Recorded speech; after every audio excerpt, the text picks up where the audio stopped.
আসসালামু আলাইকুম রহমতুল্লাহি ওয়া বারাকাতুহু। সম্মানিত দর্শক, ছাত্র জনতার যে আন্দোলন, এই আন্দোলন যারা সমন্বয় করেছেন এবং এই আন্দোলনের যারা নেতা, তারা ইতিমধ্যেই সমন্বয়ক রূপে পরিচিতি পেয়েছেন। যদিও বলা হচ্ছে ছাত্র এবং জনতার গণ অভ্যুত্থান, কিন্তু এখানে জনতার যে রিপ্রেজেন্টেশন, এটি আমরা উপদেষ্টা মণ্ডলীতে দেখতে পাচ্ছি। কিন্তু রাজপথ থেকে শুরু করে সারা বাংলাদেশ যারা দাপিয়ে বেড়াচ্ছেন এই মুহূর্তে, তারা মূলত ছাত্রদের প্রতিনিধি, ছাত্রনেতা বা সমন্বয়ক। এখন এই সমন্বয়কদের মধ্যে বেশ কয়েকজন যারা উপদেষ্টা হননি, তারা বেশ আলোচিত। যেমন জনাব সার্জিস, জনাব হাসানাত। ওনারা এই দুইজন সারা বাংলাদেশের অনেকের কাছে পরিচিত এবং সমালোচিত এবং সম্মানিত বটে। আর তিনজন এখন আছেন উপদেষ্টা মণ্ডলীতে। এর মধ্যে একজনকে বলা হচ্ছে মাস্টার মাইন্ড মিস্টার মাহফুজ। আর বাকি যে দুজন উপদেষ্টা আছেন, তারাও তাদের যে গুরুত্বপূর্ণ মন্ত্রণালয়গুলো, তথ্য মন্ত্রণালয়, যুব ক্রীড়া মন্ত্রণালয় এবং এর সঙ্গে আবার সাম্প্রতিক সময়ে যুক্ত হয়েছে এলজিআরডি মিনিস্ট্রি। এই মন্ত্রণালয়গুলো তাদের নিকট দেওয়া হয়েছে। আর অন্যদিকে প্রধান উপদেষ্টার যে কার্যালয়, যেটিকে বলা হয় প্রধানমন্ত্রীর কার্যালয়, তো সেই কার্যালয়ে সংযুক্ত অবস্থায় মন্ত্রীর পদমর্যাদায় আছেন মিস্টার মাহফুজ, যাকে বলা হয় মাস্টার মাইন্ড।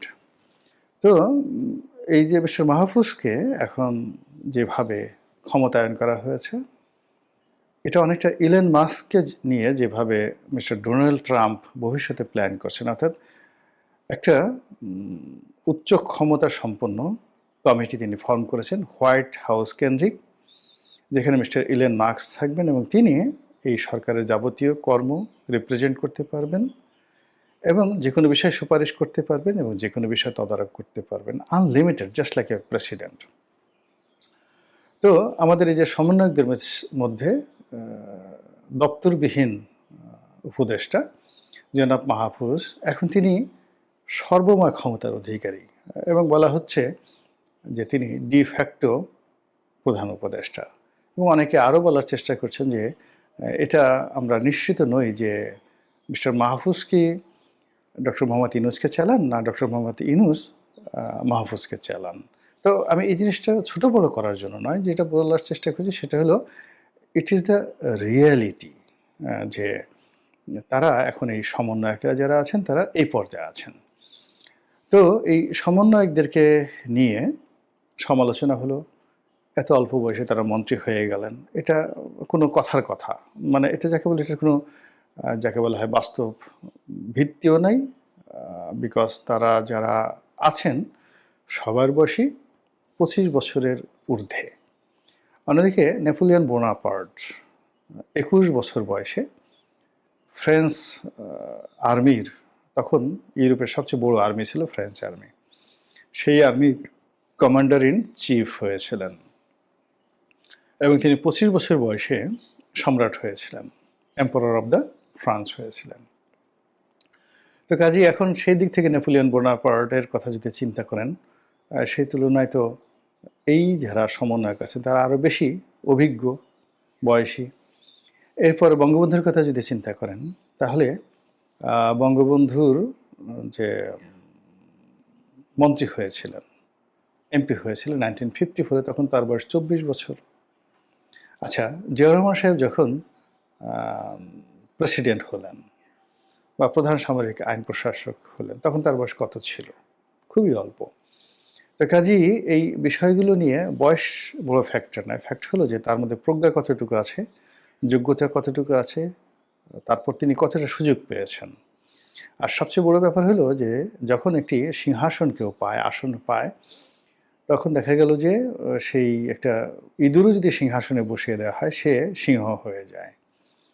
রাজনীতির ইতিহাসে এমনও ঘটনা ঘটেছে বহুবার যে রাজরক্ত গর্ভে এসেছে, পৃথিবীতে ভূমিষ্ঠ হয়নি, নারীও না পুরুষও না। এরকম গর্ভবতী রানী তার গর্ভের সন্তানকে রাজা ঘোষণা করে তারপর রাজ্য চালিত হয়েছে। এরপর সেই সন্তান ভূমিষ্ঠ হওয়ার পর তার মাকে দায়িত্ব দেওয়া হয়েছে একটা নির্দিষ্ট সময় পর্যন্ত। তারপর সেই সন্তান যখন ৯ বছর অতিক্রান্ত হয়েছে তখন তার অভিভাবক রূপে আম কাউকে নিয়োগ দেওয়া হয়েছে। এইভাবে হাজার, হাজার বছরের ইতিহাসে বহু বিখ্যাত রাজা, সম্রাট, সুলতান এভাবে রাজত্ব করেছেন। যারা মাতৃগর্ভ থেকে রাজা হয়ে এসেছেন, অনেকে ২ মাস বয়স থেকে রাজা হয়ে এসেছেন, অনেকে ৭ বছর বয়সে ক্ষমতায় আরোহণ করেছেন, অনেকে ১১ বছরে, অনেকে ১৩ বছরে। মানে ক্ষমতার যে চেয়ারটি, এটি হলো বিশ্বাসের জায়গা, এটি হলো আস্থার জায়গা, এটি ভালোবাসার জায়গা, নির্ভরতার জায়গা। তো আমাদের এখন যারা সমন্বয়ক রয়েছেন তারা যদি এই নির্ভরতার জায়গাটা তৈরি করতে পারেন তাহলে তারা অনেক কিছু করতে পারেন। এমনকি শেখ হাসিনা যখন রাজনীতিতে এলেন ৮১ সনে, তখন তার বয়স কত ছিল? তিনি আওয়ামী লীগের সভানেত্রী হয়েছিলেন খুব অল্প বয়সে। কিংবা বেগম জিয়া যখন স্বামীহারা হলেন, তখন তার বয়স কত ছিল? তিনি যখন বিএনপির দায়িত্ব নিলেন, কত ছিল তার বয়স? খুব বেশি নয়। তো কাজেই এখন এই যে সময়টা যাচ্ছে, এই সময়টিকে এই তরুণ সমন্বয়ক যারা আছেন তারা কিভাবে ব্যবহার করবেন সেটার উপর নির্ভর করে। তবে তারা যে পারবেন না আমি এটা বলতে পারি না। এর কারণ হলো যে এই কয়দিনেই দেখা গেল যে কজনই সমন্বয়ক রূপে তারা উপদেষ্টা মণ্ডলীতে স্থান পেয়েছেন, অন্য সবার সাথে এই তরুণদের মন্ত্রণালয়গুলো দুর্নীতি কম, কাজ বেশি হচ্ছে এবং বলতে গেলে আউটপুটও ভালো। শুধু কাজ বেশি না, কাজও বেশি করছে এবং সফলতাও বেশি। আবার ধরুন আরেকজন সমন্বয়ক যিনি আছেন সেটা হলো মাহফুজ সাহেব। তো তার কোনো দপ্তর নেই, কিন্তু তার ব্যক্তিত্ব, তার কথা, তার সমস্ত কিছু পাশাপাশি যখন আসিফ নজরুল সাহেব বসছেন কিংবা এমনকি অন্য উপদেষ্টা বসছেন, তার দাদার বয়সী লোকজন পাশে বসছেন, তো তার ব্যক্তিত্বের সঙ্গে কিন্তু অন্যরা পেরে উঠছেন না। তিনি বক্তব্য দিচ্ছেন, ক্যামেরা তার দিকে যাচ্ছে এবং তিনি মাইক নিয়ে যা কিছু বলছেন ওটাই সংবাদ শিরোনাম হচ্ছে। তার পাশে যিনি বসে আছেন হয়তো বিদ্যায়, বুদ্ধিতে, শিক্ষায়, দীক্ষায়, পারিবারিক অবস্থায় অনেক বড়, কিন্তু মাহফুজ সাহেব যে সমন্বয়ক মাহফুজ সাহেব উপদেষ্টা, আগে যিনি বিশেষ সহকারী ছিলেন, মাস্টার মাইন্ড, তার বক্তব্য কেন বারবার ভাইরাল হচ্ছে? It means he has a important message, he knows something যেটা অন্যরা জানে না। তো এই জিনিসগুলো করছে। এর বাইরে যারা আছেন, যেমন সার্জিস সাহেব আছেন, হাসনাত সাহেব আছেন, দুজন সমন্বয়ক, খুব জেনারেল। উনি একজন পাঞ্জাবি পরেন আর একজন টি শার্ট পরে সারাক্ষণ ঘোরাফেরা করেন, জিন্স প্যান্ট পরেন, রিক্সায় চড়ে ঘোরাফেরা করেন। কিন্তু দেখা গেল যে এই দুজনের পাশে যখন কোনো সচিব দাঁড়াচ্ছেন, মেজর জেনারেল দাঁড়াচ্ছেন, অন্য কোনো মন্ত্রী দাঁড়াচ্ছেন, সঙ্গত করেন এই দুজনের সিনা উঁচু থাকে এবং তাদের মাথাও উঁচু থাকে এবং অন্য সবাই তাদের প্রতি আনুগত্য দেখায়। It's their personality.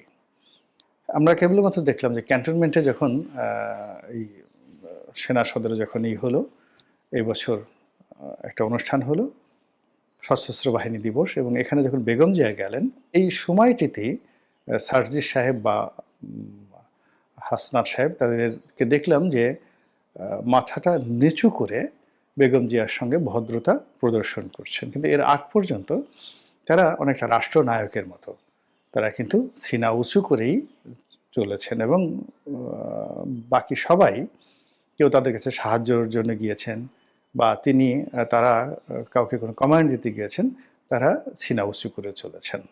তো ইটস এ সিমটম যে তাদের মধ্যে অবশ্যই সাহস আছে, শক্তি আছে, যোগ্যতা আছে। এখন সেই যোগ্যতাটাকে তারা কিভাবে কাজে লাগাবেন এটা নির্ভর করবে এই যে তারা যে রাজনৈতিক দলটা করতে যাচ্ছে সেই রাজনৈতিক দলের সফলতার উপর।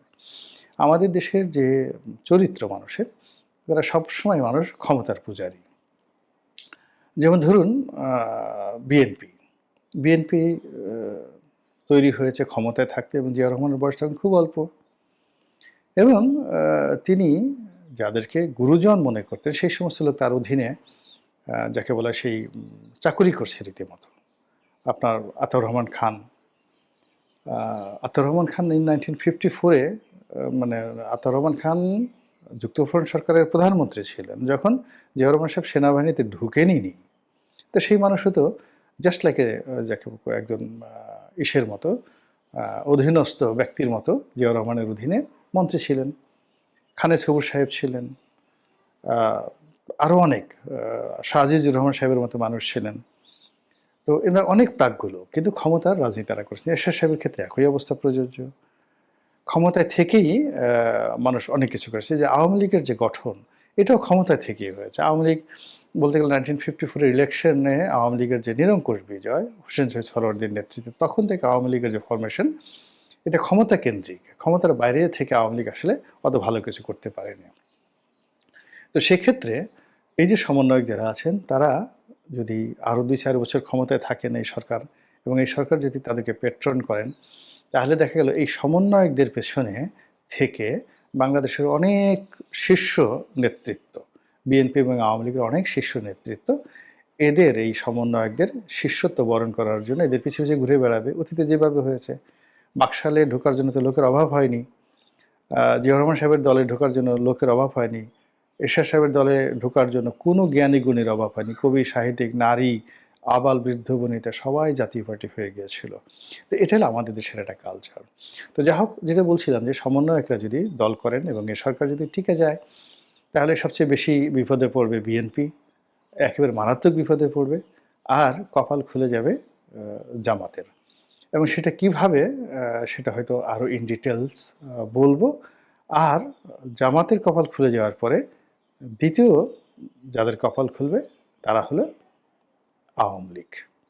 এবং এটা একটা ইতিহাসের সবচেয়ে নির্মম, নিষ্ঠুর অথচ রূঢ় বাস্তবতা যে যে আওয়ামী লীগের বিরুদ্ধে সমন্বয়কদের যুদ্ধ করতে হয়েছে, তারা ক্ষতিগ্রস্ত হয়েছে এবং তাদের বিজয় সূচিত হয়েছে। এই সমন্বয়কদের বিজয়ে আবার দেখা গেল আওয়ামী লীগ সবচেয়ে বেশি বেনিফিট হয়ে যাবে। এই যে হিস্ট্রি, ইতিহাস যে বারবার এই ঘটনা ঘটায় এবং সারা দুনিয়াতে অনাদিকাল থেকে, এই বাংলাদেশে সেই ঘটনা যদি আগামীতে ঘটে, খুব বেশি আশ্চর্য অনেকেই হবেন, কিন্তু আমি হব না, বিকজ আমি ইতিহাসের এই পাঠগুলো বহুবার পড়ে এসেছি। আল্লাহ আমাদের সবাইকে হেদায়েত দান করুন এবং হেফাজত করুন। আসসালামু আলাইকুম রহমতুল্লাহি ওয়া বারাকাতুহু।